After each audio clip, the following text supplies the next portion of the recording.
And we're live. Welcome, everybody. Welcome to episode 2 of the Speed Rally podcast. The title of today's show, Season 4 awaits. Exciting. And we're live. Well, there you have it. Sapphire Speed Rally. An amazing flying event you don't want to miss, whether you're an aspiring pilot, a seasoned aviator, or championship winner. Fly the speed rallies, be inspired and connect with top flying aces. Develop your cross-country and CRM skills in an adrenaline-charged environment. From March through October 2022, 4 rallies to the championship crown. Who will it be? Flying's not the only way for you to be involved. You could be one of our esteemed sponsors and get incredible exposure along with national brands. Get to our Facebook page and our official Sapphire website for more info and how to get in contact and be a part of this legendary national event.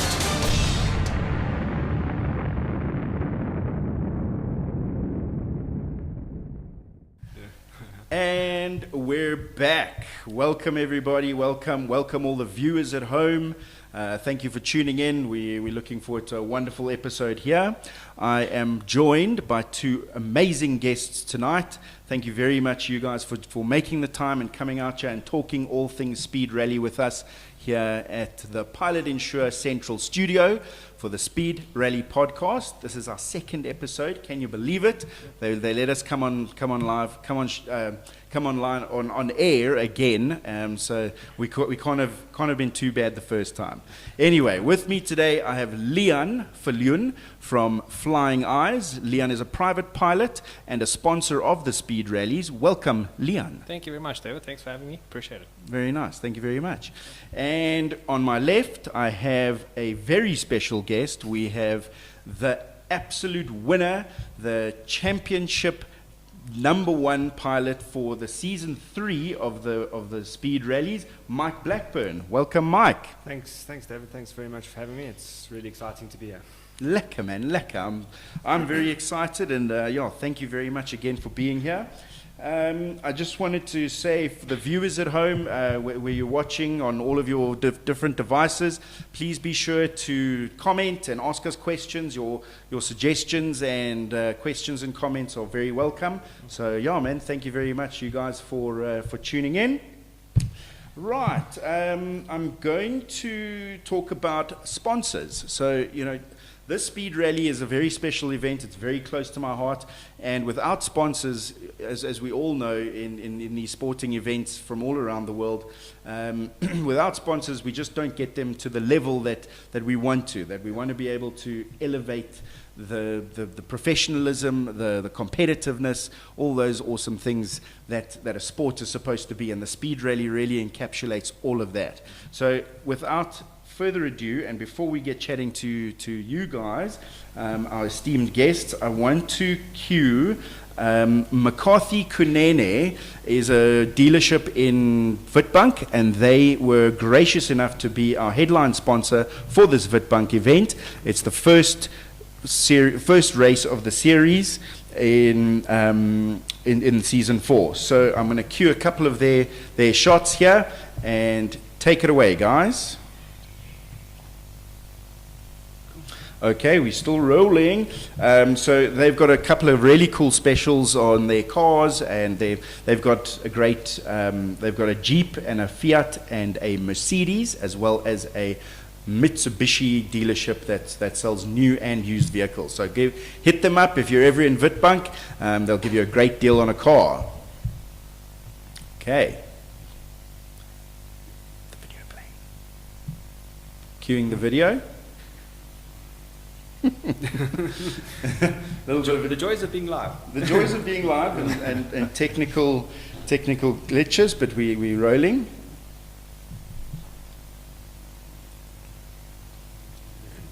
Have we got some there? Okay. Cool. See.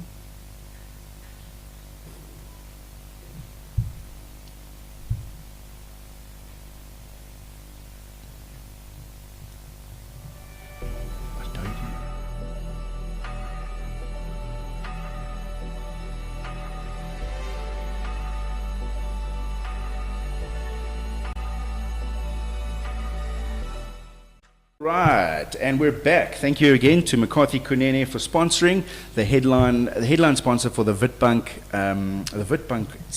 event that's happening this Saturday. All right, I'd like to just position very quickly where the speed rally lies. It's very important that people understand, this is a very great and a fun sport, but there's actually a massive philosophy behind it. There's the purpose that it actually even exists, and we owe a lot of people a lot of gracious thanks for spending their time and creativity and sweat and tears in actually establishing this series. I mean, it's in its 4th season. It went right through COVID. We managed to still get plenty of entries and a very strong event all the way through that. But really where it sits is under the framework of SAPFA, which is the South African Powered Flying Association, which I don't know if you know, I'm sure Mike knows, but I don't know if you know, Leon. I don't know anything about the speed rallies, David. Is it? Very nice. But what it is it's a governing body that governs competitive flying in South Africa. And to the layman, it doesn't sound like that much. Like, oh wow, we have competitive flying in South Africa. And I say this all the time. That's a very special privilege that that aviators have in South Africa. I mean, what does it mean to you just to be able to get in your airplane and fly competitively or go somewhere? Yeah, well, I think it's very important to be able to have a purpose in your flying. It's very easy to get into a rut where you just drill holes in the sky just to build hours, and you're always trying to find somewhere to go just for the excuse of flying. This is the best excuse for flying I can think of. It's just a great opportunity to get together with people who also love flying and people who enjoy getting the most out of their airplanes.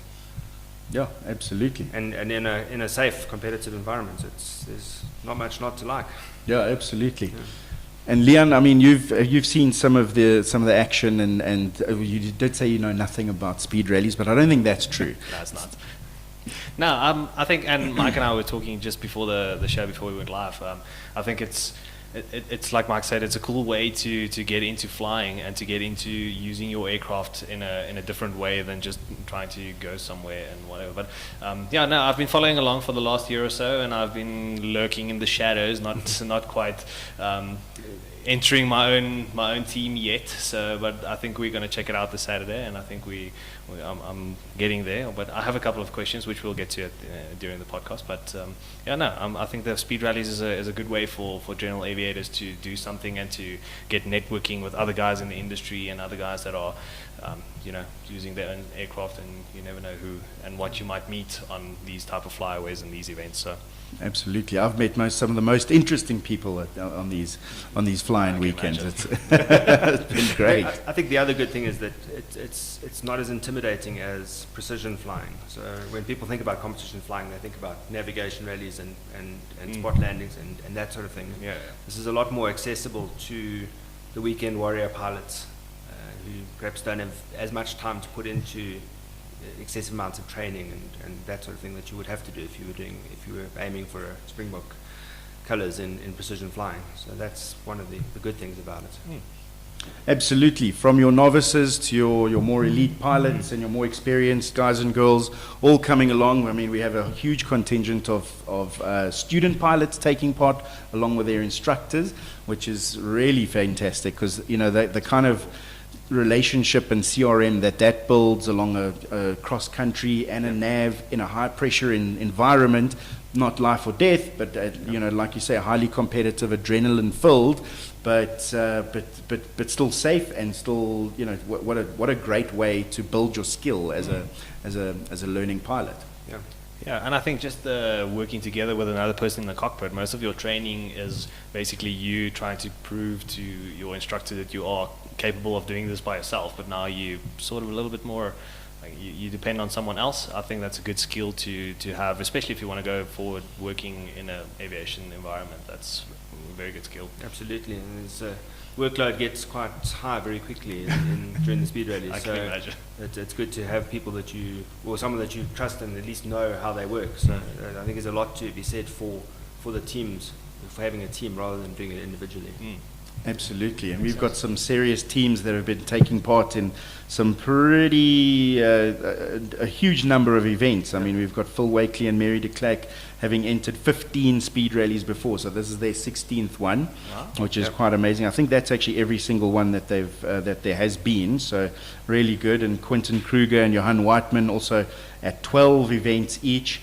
Leon Jabet and Sandy Goddard, sponsored by Prompt Roofing, also having done 12 previous speed rallies. So I mean, there's some serious experience on this field, and like I said, if you're a novice, come along.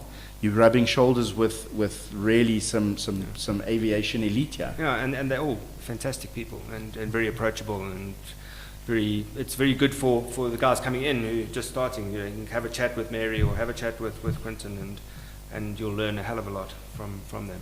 Yeah, man, absolutely. And that speaks exactly to my point. And you mentioned it. Yes, it's not as it's not as intimidating as nav precision flying. Yeah. Whereas this is a nice introduction to that type of flying, and if you so wish and you want to take your skills a little bit further, this is the natural next step, is to become a proper navigational rally pilot and enter those precision events, which again are also under the SAPFA umbrella, and what that does is, once you start developing those skills and becoming better and better at that, you can actually enter and qualify for the national team, and you can get your green blazer, you can be a Protea pilot and go overseas with the rest of the guys. I mean, it's a really cool opportunity for a hobby that can really turn semi-professional, and you can represent your country in an awesome international event. Exactly. Oh. So just to give you a little bit of background there, SAPFA falls under Aero Club, and Aero Club is the main MRO that looks after all private and recreational flying in South Africa. Okay, so which obviously speed rallies fall under, and I just want to say, behind the scenes, there's a ton of work that gets done at the Aero Club level, at the SAPFA level, and I just want to say, thank you very much to those guys. I know, paying membership fees to these guys every year, you're part of Aero Club, you're part of this as a private pilot, but you don't really understand why. And I think there's a big opportunity for us to communicate well and much better what these guys are actually doing for you. You're making sure that the infrastructure is there, making sure that we've got events to practice with and to become better pilots with. And the boer in Dorpie who flies his airplane from one farm to go see his neighbor, he's wondering, why do I need to pay Aero Club for this? Fact is, there's countries in this world where that's not allowed. You can't just get in your airplane and fly across over the mountain and along the river to your neighbor's farm, because it's just not allowed. There's a lot of legalities and all that kind of stuff against it. So, I think aviation, or general aviation, probably would have died a horrible death during COVID if it wasn't for what the Aero Club did in getting us up and running again, because I think we would have been forgotten. Oh, that's good to know. Absolutely. So exactly. I mean, oh, thanks. So to Rob Yonkers and his team at Aero Club, it's a really fantastic thing to see. Thank you very, very much again for your guys' help. I also want to say Aero Club represents us at the GAC in France, which is the worldwide general aviation body, and also governs all the worldwide and global competitive events. Again, where the speed rally all feeds into this whole thing. And I also want to say Hans Schwiebel, who's on the Aero Club committee, is also is one of our representatives at the GAC in France, and in fact he's the chairman of the GAC worldwide. So right here in South Africa we have aviation royalty. Kudos and shout out to Hans Schwiebel, who I think is also a Flying Eyes pair of glasses owner. He's rocking the Flying Eyes. Yep, he is. How could he not? Very proud. Absolutely. But to take nothing away from the absolute prestige and accolade that is, I mean, we really are blessed in this country. No, definitely. definitely, yeah. Ja, men lekker. Very good. Okay, so Leon, let me chat to you and let's ask you a couple of questions. And Mike, feel free to butt in at any time and grill Leon over here. But Leon, Give it your best shot. tell us a little bit about your flying, where the inspiration came from, and your story of how you got to where you are now. Where the inspiration came from, I honestly have no idea. It's just one of those things that I've always wanted to be a pilot since I was a little small boy. Grew up in Polokwane, so we didn't really have a lot of stuff happening in the airspace. But I remember just when a guy came in to land his C-172 at Polokwane Civil, I would run outside and go and check and wave and do all those things.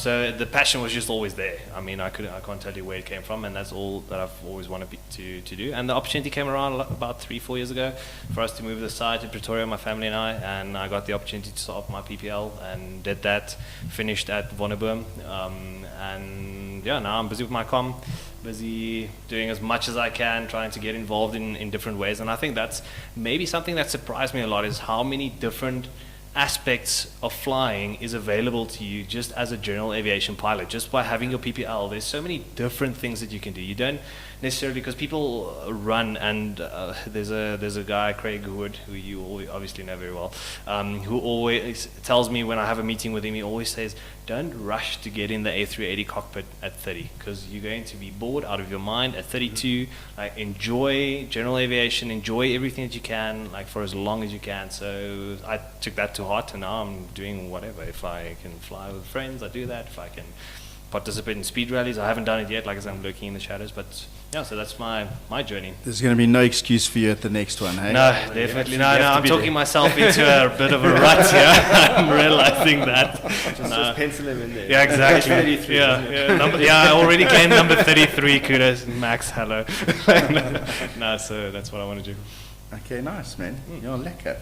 And you got your PPL by doing some fancy footwork. I mean, obviously you got all your hours and all that kind of stuff, but a lot of guys sign up at a flight school and just hope and pray and pay all the money as they possibly can, taking nothing away from what the flight schools are doing out there. They're all doing very well and very, very busy. But you managed to kind of save on costs in a couple of ways and get it in a different way. Tell us a little bit more about that. Yeah, so I think I was watching a couple of YouTube videos, like most people my age do, about how to get into this sort of industry and how to do it cost-wise, because cost is a massive thing for most people that have the passion. And we went actually now into buying our own little aircraft, and we did some research on how to do that, and we had some help with some of the insurance guys on how to do it, how to go about doing it, and what's the best thing to do, what's the best thing to look out for. And we've actually saved so much money, especially now in our building stage after my PPL, saving a ton. Mike and I, once again, were talking about this ahead of the show, like how much you're saving by not having to hire and fly a flight school aircraft, but actually having your own. And from an economic perspective, it's not a depreciating asset, so you don't have to worry about that in the long run. If you look after it, the chances of getting your money back is a lot better than going and buying a BMW or a Land Rover. That is a depreciating asset. Any car is a depreciating asset. Except possibly a Merc or a Jeep or a Fiat that you buy from. Except if you buy from a Absolutely. So yeah, I think the point I was trying to get across there, and through your story, is that there's creative ways that you can get your license without incurring all the costs. Meeting people, talking to the right people, getting the right, finance and all that kind of stuff in place. It's a very possible way to do that. Mike, I mean, tell us a little bit about your journey of getting your license, and if there was any creativity you employed there. Not so much creativity. I mean, I think I was looking up at the sky from my pram. And I've always wanted to do it, and it just never quite happened. And there was couldn't join the Air Force because my eyes weren't great, and I just kind of worked my way through, and it kind of went on the back burner. But I've always been, flight simming and that sort of thing. And my wife, bless her, bought me an introductory flight for my 40th birthday, and that was it. That was the end. So did that, and or the beginning. Well, it was the beginning. It was the end of me not flying. Yeah. But I think also, I'd been quite close to doing it before, and then actually had got a bit nervous about it, and so that when I started my training, I was very careful to look at for a flight school that I felt was going to be where safety was absolutely critical, and that for me is my flying. I like to think that safety is the primary thing always. So I've got a mentor who's you'll know Ari, and he's guided me a lot in terms of safety and that sort of thing. So I 6 weeks after my introductory flight, I was having my first flight lessons and did it part-time. So it took a while, and I think for those who are starting late with their flying, it's not as easy as when we're young. So it took quite a few hours to get solo, and it was hard to kind of keep going. And I think often you sort of thought, I haven't soloed yet. I'm 22 hours, haven't soloed yet. 23 hours, haven't soloed yet. But then I realized actually, I'm flying. So if I fly for the rest of my life as a pilot with an instructor in the right seat, that'll be okay. And then once I kind of relaxed and got it, then it all kind of fell into place. There you go.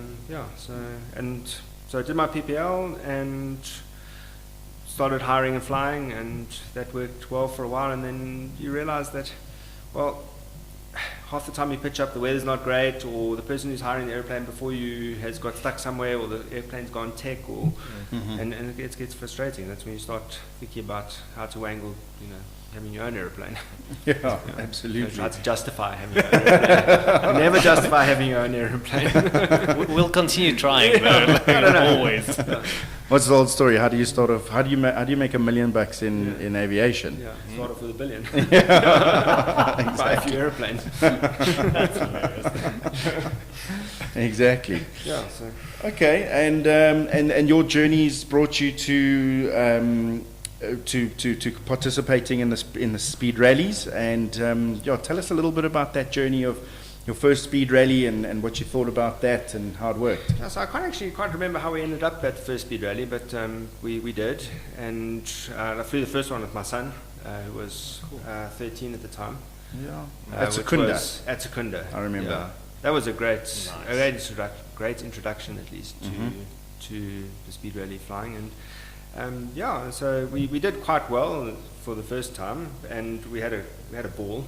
It was just incredible. And unfortunately, he's busy at school, so weekends are difficult. And so I was able to fortunately hook up with Steve, who's been navigating with me for the last 7 or 8 races. It's probably more, I think. I can't remember how many we've done. It's a lot. Not as many as Mary and Phil and those guys, but it's a fair number. We've clicked together as a team, and it's working nicely. Now we're just looking forward to the next one all the time. Lovely, man. Yeah. I actually remember that Secunda Speed Rally very well. I mean, I saw this brand new, a new aircraft to my eyes, a Zulu uniform, India Bravo Mike, and this nice Sling 4. And I'd been to a couple of speed rallies already, and I was like, okay, cool. I saw you flying with your son, and I was like, okay, nice one. I think, okay, maybe, because there's often new guys that come in and they don't continue flying and all that kind of stuff. Mike got there the first one, and every single speed rally since then. All of them since, Nice. So the bug That's what I'm scared of when I get into it. The bug bites and the bites hard. No, exactly. That's all. Yeah, very nice. Nice. So, okay, getting back to your story, Leon. So you're now busy with your commercial license, correct? That is correct. And you still have to, even though you've got a partnership with a Jabby and all that kind of stuff, you're not paying as much, but you do still need to pay for fuel. There's no getting away from that. No, unfortunately, I tried once and they didn't want to give me fuel again. So, is it? Yeah, no. It's a bit of a try land at the very total frowned garage. upon. Very frowned upon. Just saying. No, No, joking. So you've again employed creativity into your process, and to basically now you've started a business, and that's helping you fund your commercial license. Tell us a little bit about that business. Yeah, that is correct. And I try to keep it in the spirit of aviation as well. So I'm very lucky. My dad has always been an entrepreneur, so starting a business wasn't a scary thought for me at all.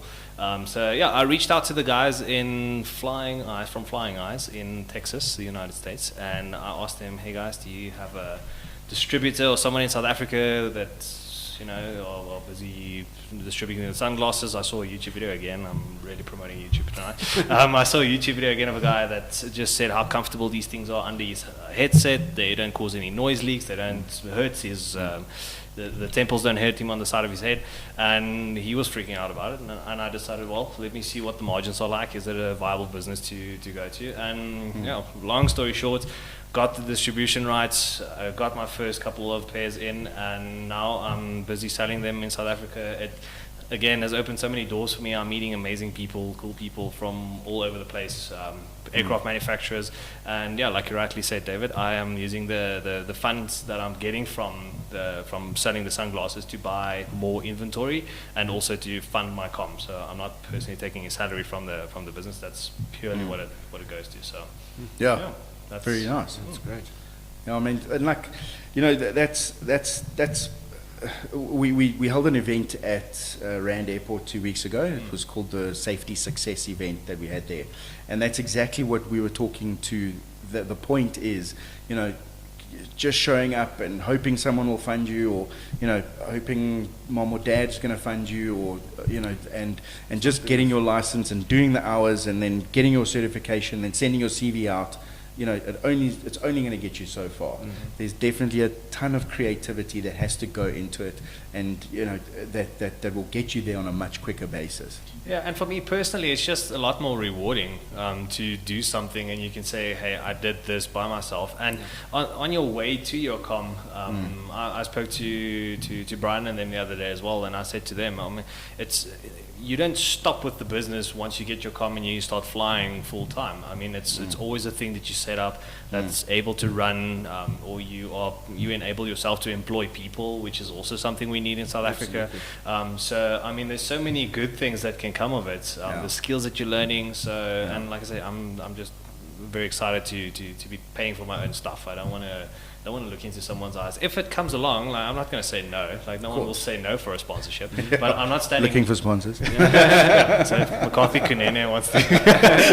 No, I'm joking. No, so I just decided to do my own thing and go for it. Okay, yeah, very nice. Now I'm doing it. Yeah. You weren't as creative as Mike was, unfortunately. No, Mike, or smart. Yeah, Mike became a heart surgeon. Yeah. It was a lot easier for him to then fund his license. It is a bit more overachievement. Just make people sleep for a bit. Heart surgeons on them. You're an anesthetist. Oh, that's right, yeah. Sorry, Yeah. anesthetist. Becoming an anesthetist is much easier, isn't it, Mike? Yeah. Oh, yeah, definitely. Terrible businessman. Chloroform is hard to come by. No, I tell you. No, but why don't you just show us a little bit of the Flying Eyes technology we've got in front of us? Yeah, so it's like I said, it's a sunglasses that were made for pilots specifically. So we call it, or our slogan is, it's engineered for headsets and helmets. And the reason is it's made, the temples are extremely thin and they're extremely bendable, flexible, and these temples just go underneath your headset with ease. They don't break easily. We give a lifetime warranty on the frame. That's how much I trust the product. So if you do manage to break it, I'll send you a new one. But yeah, so the technology is pretty cool. That's our aviator. Then I have the Osprey here, which is a bit more, this is the one that I've been wearing for the last couple of days. Does exactly the same thing. It's super comfortable on your headset, and it looks cool everywhere. So yeah, no, that's... It's actually got a nanotechnology type plastic that it uses. Yeah, Resilimide. resilimide is the name of the material that we're using, which is they call it an aerospace material, but I think we're just using fancy marketing words to make it sound crazy. Cool. Yeah, but we have the patent on it in the States for the material and the sunglasses, using that in sunglasses. So yeah, so that's what we're busy doing. Fantastic. Yeah, I mean, a really great pair of sunglasses. I can't wait for my pair that I'm going to get as an ambassador for the brand one day. Yeah, well, I'm wink, going to keep I'm going to keep bringing in Leon on all my events until eventually one day he just presents me with I see what's happening here. But yeah, anyway, but we'll get there, hey, Leon. Yeah. One No, day. but I mean, it's really a cool product, and I'm actually excited to be a part of things like the speed rallies and so on, because guys don't trust you when you walk around with a shirt with the logo on. They say you're the salesperson. Yeah. So I honestly don't mind giving it to people, letting them go and fly with it, testing it out. So if you're interested in doing that, just let me know. I'll go for it. You might have problems getting them back, though. No, I won't. I'll make sure I write down the tail number. I have CAA contacts. And in fact, you mentioned a very specific or a very interesting stat earlier that at least 66% of the people at this table own a pair of flying eyes. Yeah, isn't that right? That is correct. That is correct. Yeah. I love mine. They're really good, and certainly the thin temples for the noise cancelling headphones. It's a game changer. Absolutely. Yeah. Doesn't break that noise seal. No, not at all. So you can and you can put your sunglasses. You can take them on and off with your headset on. You don't have to take your headset off to do it. You can keep them on with our gradient gray. You have a little bit of a lightness at the bottom of the lens, so you can look into the cockpit with your sunglasses on. So that's not a problem. Mm-hmm. So we've tried to think of as many irritations for a pilot as possible, and we've solved most of them. There might still be one or two, but we haven't come across any. So very nice. No, I've been very happy with mine, I must say. So thank you. Awesome. Yeah. That's good feedback. Very good feedback. I'm loving all the shots on Instagram and the sunset coming through, and Mike in his sling aircraft there with his flying eyes on. Doing it for the gram. All for the gram. All for the gram. All for the gram, exactly. I think as one probably a major competitive advantage is that it doesn't break the noise seal, so you can listen to your nav during the speed rally a bit better. And I'm gonna say that's probably the next couple of things you need to focus on is new competitive advantages your sunglasses can bring to the speed rally. Hey? No, definitely. I mean, we're taking away the distraction from having sunglasses, because I know during my training it's been 45 hours of total irritation having a sunglass hurt you on the side of your head. It's really not fun. And even if you're using a thin frame or temple, it still hurts you somehow. I haven't found one. I've went through a couple. I haven't found one that sits as comfortable as flying eyes, and I'm honestly not just saying it. Yeah. And Mike isn't being paid to say what he's No, saying I'm not. either. So In fact, he paid to get to be in that position. Exactly. So no, it's definitely what you're saying, competitive advantage, and just being a safer pilot. At the end of you don't want distractions. You don't want to be flying into the sun if the wind is coming down the runway and that's your only option to land into the sun. You don't want a sunglass or something to be a distraction, and that's what we're trying to save us and focus on. And now I can't use that I didn't hear my navigator as an excuse for missing a turn. That's right. Steve's exactly. Who misses turns? You didn't say that. You cut out. Very nice. Okay, cool. Mike, I want to chat to you a little bit more, and you can give Leon a couple of tips here as well. You mentioned earlier that it's an easy race, easy event to take part in. It's an easy speed rally, but it's not nothing. And there's definitely some prep work that goes into it, and obviously a lot of skill that is required, which as a PPL you should have, and even as an aspiring PPL you should have.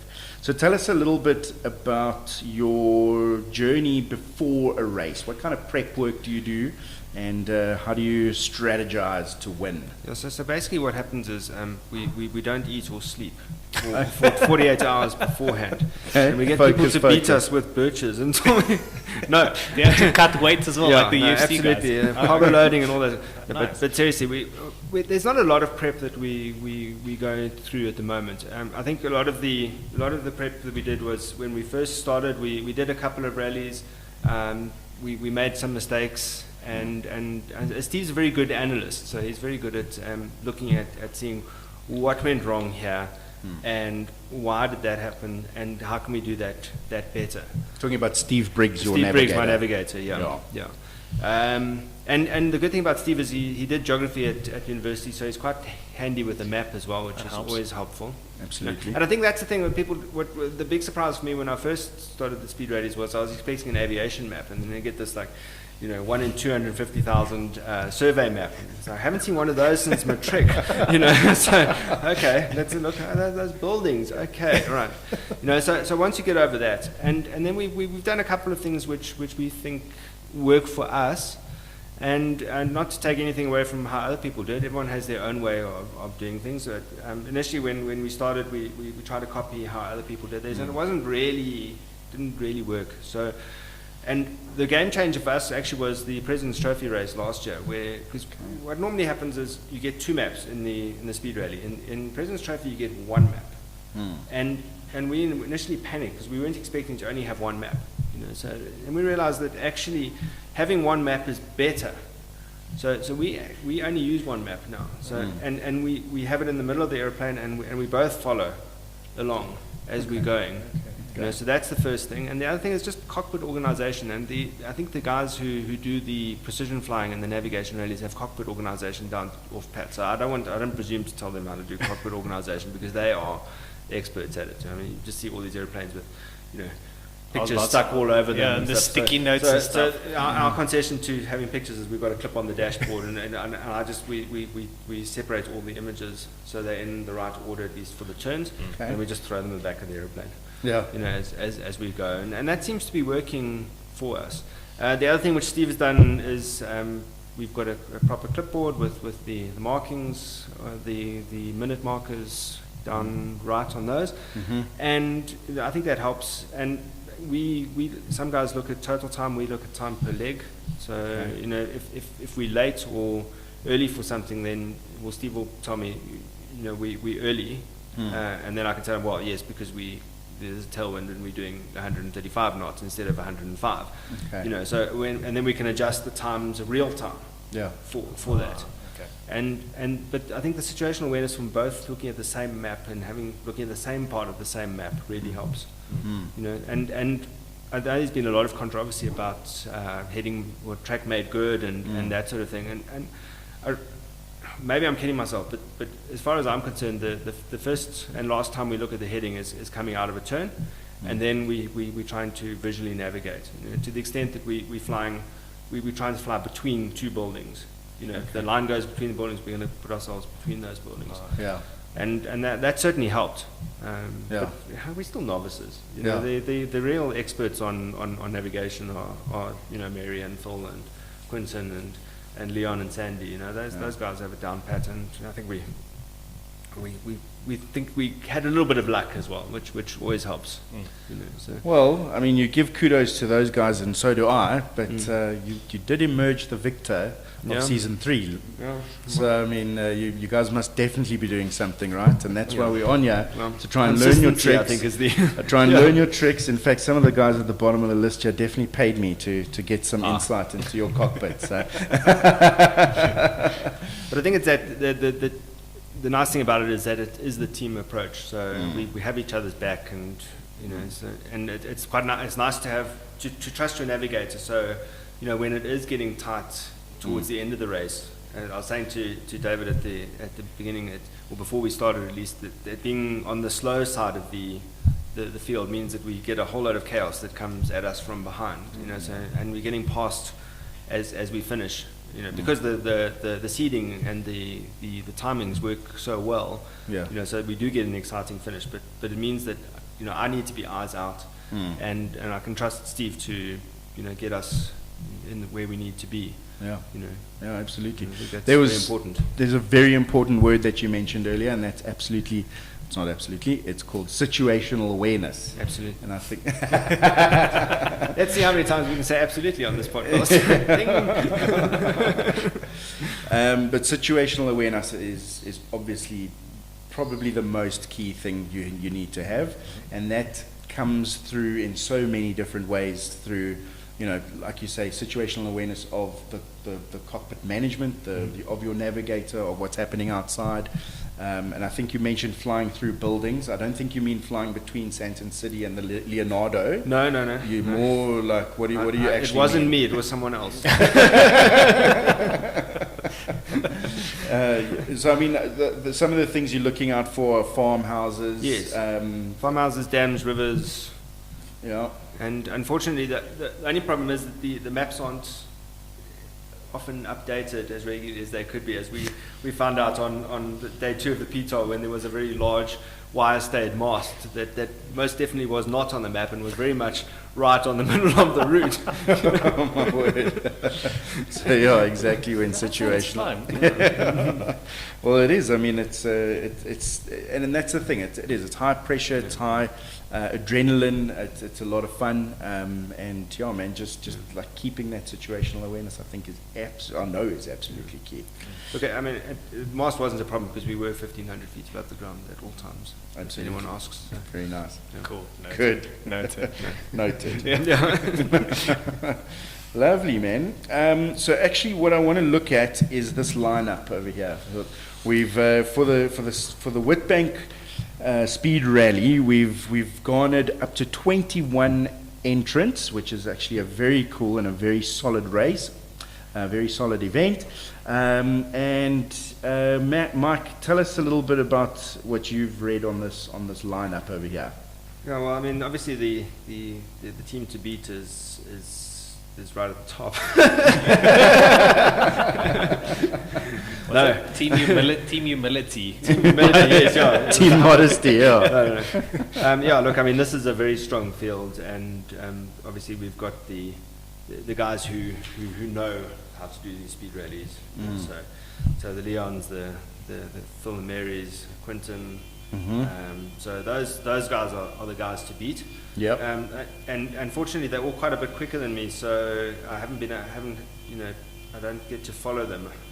No. Through the course, which I think would help us a lot if we could follow them. But we have to pathfind, unfortunately. And then some interesting airplanes. I'm really looking forward to seeing the Christo Rasmussen Lex in the Coupe. Absolutely. I hope they've painted it, because I did say the only yellow airplane that's allowed in the speed rally is mine. So I hope it has been painted by now. And then, of course, Hendrik and Jandro, who are probably the nicest team that you could possibly come across. Really For sure. Hendrik was on our first episode. Yeah, man. Great guys, and really good at CRM. Those guys do it really well. Yeah. So, another father and son team. yes, that's man. great. And then, I'd be interested to see how the TSI does. Okay. I think that's their first race, isn't it? Yeah. The Sling TSI. Sling TSI. Absolutely. Marga Lombard and Eric Marsdorp are flying together. Then they're a local team from Witbank. Okay. And Marga actually has done a speed rally before, and she actually flew with 5 Delport, who's down here at the bottom. But and interestingly, she flew in her Sling 2, I think it was, and before, and she's upgraded to the Sling TSI. So it's going to be very interesting to see how definitely how it one performs. to watch. Yeah. Just make sure you handicap them properly. Eh? Yeah. That is a fast airplane. We definitely will. And I think just if anyone's wondering how it works, and a little bit alluding to what Mike was saying, is that you don't get a lot of action, or don't get to follow the faster airplanes if you're a slower airplane. The reason being is because you take off first according to your handicap. So whatever your time is around the roughly 120 nautical mile track, whatever your handicap speed is determines your takeoff time, and that means that the slower aircraft take off first and the faster aircraft take off last. So I mean, the first couple of guys that actually take off, and it's not in this particular order by any means, but they will fly a race of at least between 55 minutes and maybe up to an hour and a half, some of the slower guys. And then the faster guys that take off last will only spend about 40 minutes in the air. So there's a lot of action that you guys, as not the slowest, but not taking off right at the back, you do get to see a lot of action and aircraft coming past you, which is a whole lot of fun. And I think that it does make it a bit easier for us, because the navigation, we get a bit more time en route to navigate. So if you're wanting to start out and join perhaps don't pitch up in a really fast aeroplane because their workload's going to be really high. So something that's a bit more manageable is a good option. Yeah. So your JB's going to be right up there, man. Yeah, Javi sounds amazing. Sounds like I'm going to get my com in like 4 speed rallies. There you go. Enough hour building. Lovely. You'll have to wait for me at the gala event afterwards. Sorry, But it's also good to see some. I think these are flight school teams in PA28. That's correct. That's good. And Ryan and Chris in the Cirrus. Yep. That SR22 ZS Alpha Charlie Alpha. Lovely machine. It's a Cirrus Kalahari, also a beautiful, beautiful airplane, and definitely has a bit of a ramp presence when it lands. It's orange, so luckily Mike allowed it as another airplane. Hey? Well, we generally see them when they come screaming past us on the last leg. So, well, I judge how well we've done based on how long it takes Ryan and Chris to catch us. To catch you guys, absolutely. Huge contenders, Ryan and Chris, and they've obviously also done 10 speed rallies before. Magnificent, also father and son team, and I mean it's just a privilege actually to be around guys like this and see the kind of flying that gets done, man. It's so awesome. And that SR22 is it's got quite an engine in it, and it's a fast machine. So beautiful, man. And man, we've got some first timers joining us here. We've got some new teams. So teams that were quite established have actually got new navigators for this new season. So I think that's going to shake things up very nicely. Dave Nordier from Legend Sky Aviation also flies the Jab 430. His navigator Deirdre, unfortunately not participating in this race, but we've got Andre Grundling coming in, and this is his first event as well. So that's also going to be quite a neat one. And I think you also noticed Leon and Sean as a new team as well. What do you think about that, Mike? Well, I think it's great. Hopefully it gives the rest of us a chance. Leon and Martin are the reigning PTAR champions. Yep. So yeah, it'd be good to give him a chance. But the only problem is now that I can't follow Leon because his airplane was just a little slower than mine. So we could just follow them. Now he's going to be screaming up at us from behind in the RV9. So yeah. I guess we'll actually have to navigate this time. Just to clarify, I think they joint winners they are joint PTAR championship holders of the President Trophy of last year, and you're absolutely right. And RP and Frederick also it was like a joint first position, if I can remember correctly. Please don't hammer us on the comments afterwards, but absolutely. Leon and Martin came across the line first, and but what I think what Mike's alluding to is Leon and Martin Meyer are a very established team and have also competed in umpteen of these rallies, and also both Protea pilots, and have both flown overseas for South Africa. So I mean, we've really got a lovely field here. I just want to give some highlight to Phil and Mary, sponsored by Gem Air. So Gem Air, thank you very much for your interest and involvement in aviation in the last couple of, obviously in the speed rallies, but aviation is their business, and they're a proper maintenance organization. It's been around for as long as I've been in aviation, which is going on 17 years. Just really thankful to them. We've also got Quentin and Johan Whiteman, ex-SAA captain, flying in the Cherokee 235 Zulu Sierra Fox Victor. You've probably seen on some of these pictures over here. Also, just a very quick thank you to Aviation Central and Dion Townsend for these really high quality images you guys are seeing behind me over here. Dion's images are insane. I follow him on Instagram, and his images are really cool. Yeah. No, he's a talented individual. There we have Martin and Leon in the Harmony. I don't know who that guy is. Who's that? Hey? Some loser. silly yellow airplane, really. Trying to make a statement there with his yellow airplane. Very nice. It's always one like in a yellow airplane. But Beagle Tracking sponsoring Johan and Quinton. Thank you very much, Beagle. You guys are absolute champions. Staying the course and really being amazing to the rest of the guys.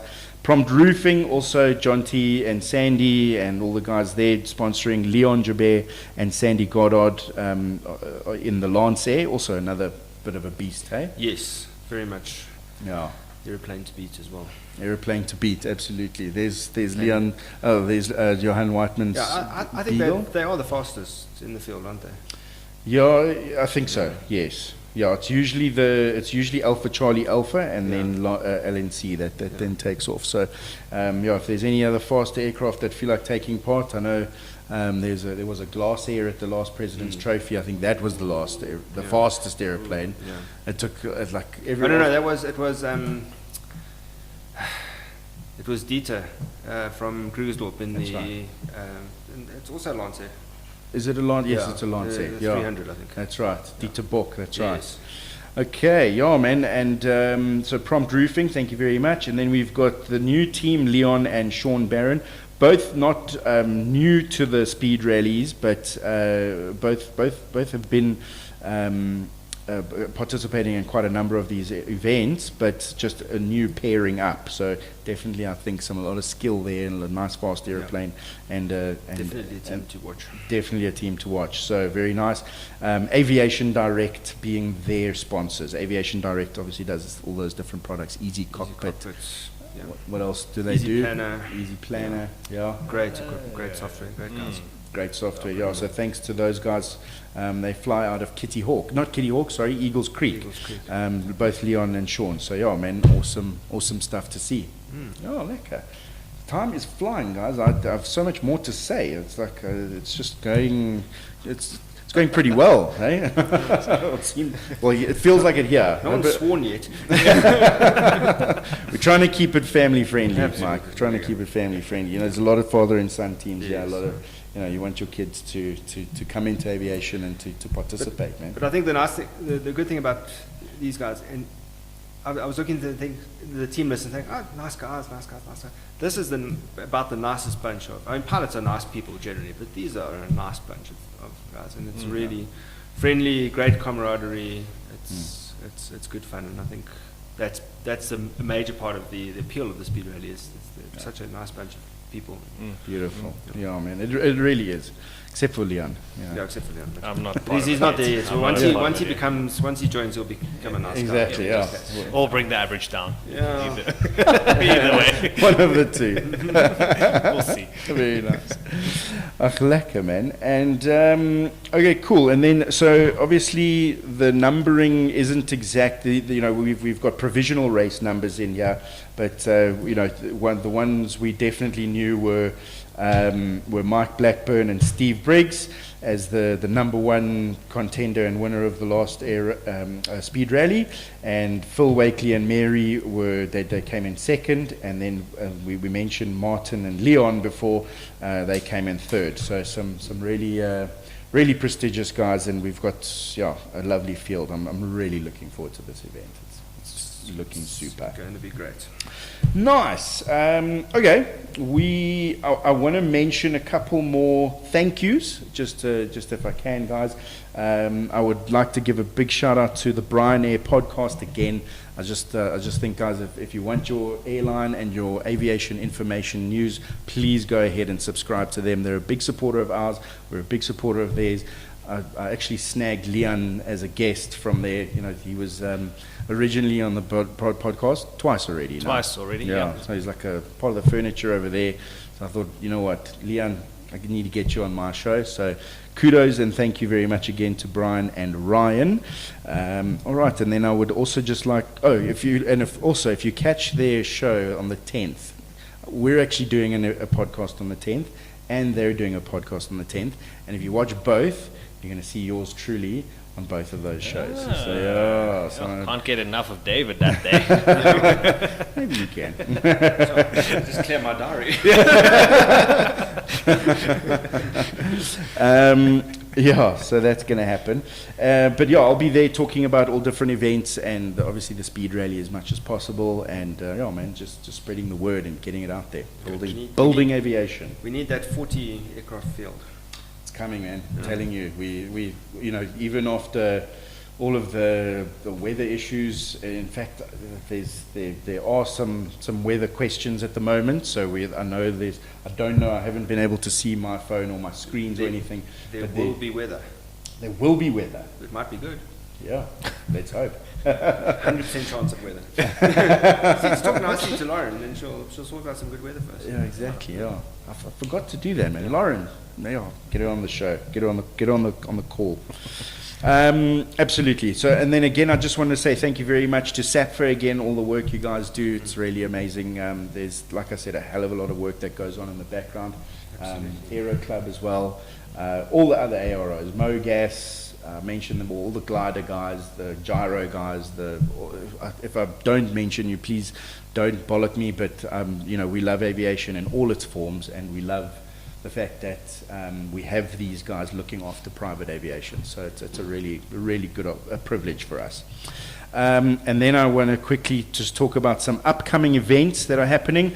The speed rallies are happening this Saturday, barring what any news might be here right now. But this Saturday, the 5th of March, in Witbank, please, we're actually going to be live streaming it. The guys here in this studio that are doing this podcast are going to be at the airfield, filming live, doing interviews, checking out the guys, filming the finish, the takeoffs, all that kind of stuff. So we're going to have really a lot of we just want to generate as much interest as we can into the sport. So these guys are going to be there. So it's going to be a fantastic opportunity for that. So that's happening this weekend. The next speed rally event is happening on the 25th of June.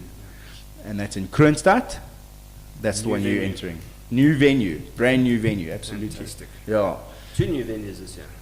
Exactly right. Well, we were tasked with finding some new venues.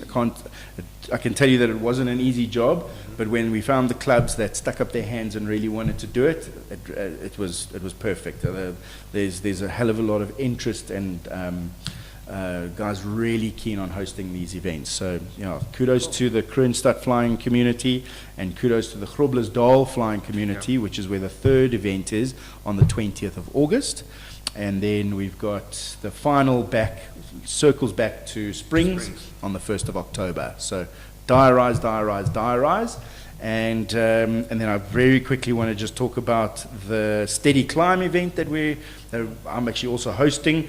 But that's where I think we established a good relationship there. Leon as well. Mike, you've flown into the Steady Climb a couple of times as well, so thanks for supporting. On that day, we're actually having the EAA Young Eagles event as well. So the EAA guys, thank you also, Carl Jensen, Neil Bowden, Warren Lovell, all the guys for putting that together, Keaton Perkins. So, and in fact, very quickly before I go off on another tangent, but there's going to be about 105 Air Scouts coming to the event to do the Young Eagles thing. Warren's Air Scouts. That's fantastic. Yeah, that's really cool. Hey, how cool is that? We've got 6 Air Scout troops coming, and they're all doing a big weekend camp and getting flips in airplanes and getting their aircraft recognition badges and all that kind of stuff. So it's going to be epic. Yeah. And good then opportunities to get young people interested in aviation. Hey, absolutely. We're going to put a whole bunch of speed rally banners up and get them signed up from young. Navigate. And in fact, they do they do up to an advanced navigational course there. They actually qualify as a navigator. I think they can do that from any age, about 15, 16, that they can do it. All right. We've got 1 minute to go. I've been told to close my mouth and stop talking. I just want to very quickly say thanks again to the sponsors. Thanks again to you guys for being here. Amazing. That was fun. Thank you. And then I also want to say thank you to our media partners, and that includes African Pilot, Flightline Weekly, Pilots Post, Aviation Central, and the rest of the guys. If I've forgotten you again, I apologize, but we really appreciate your time and input and all the value that you bring. you very much, guys. Thank you, David. Thank you, David. Thanks for Have a having us. lovely evening. Lekker. Looking forward to a Great nice event. Yeah, Cool. it's going to be good. Good.